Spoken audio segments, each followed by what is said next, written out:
Hey, good morning, everybody. Gary Glass here in Paradise, just out in Playa del Carmen in Mexico on the Cancun coast, and it's just been absolutely beautiful here. Don't forget to treat yourself. You need to be good to yourself. It's a little bit of self-love goes a long way. Hey, we're continuing to read Napoleon Hill's book, The 12 Miracles of Life. It's one of the Science of Success series of books that Napoleon Hill had written. We've gotten all the way up to the fifth miracle of life. Yesterday we wound up the fourth, and that was the mastery of poverty. The fifth miracle of life is that failure may be a blessing. And so let's just dive right into Napoleon's work. He says, failure often becomes a blessing in disguise because it turns people back from contemplating purposes which, had they been carried out, would have meant embarrassment or even total destruction. Failure often opens new doors of opportunity and provides one with useful knowledge of the realities of life by the trial and error method.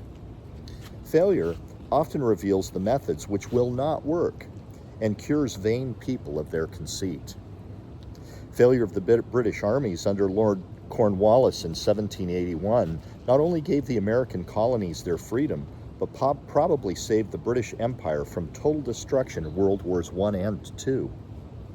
The economic failure of the South, due to the end of slavery and the war between the states, eventually yielded the seed of an equivalent benefit in more ways than one. And here's at least three of those ways. First, people began depending upon themselves, and thereby they developed personal initiative. Second, women of the South became more independent by taking their places alongside of men in business and in the professions. And third, and at long last, American industry is rapidly moving southward, where labor, raw materials, fuel, and weather conditions are more favorable, thanks to the personal initiative of Southerners who stopped hating the Yankees and started selling the South to Northern industry. Hill continues, in due time, the South may become the industrial center of the United States. Dr. Alexander Graham Bell spent years of research looking for the means of creating a mechanical hearing aid for his hard-of-hearing wife. In his original purpose, he failed, but the research yielded the secret of the long-distance telephone. I didn't know that, did you? I didn't realize Bell was looking for a hearing aid. Interesting. When radio first began to be popular about 1920, the Victor Talking Machine Company became frightened because it appeared that radio would ruin the talking machine business.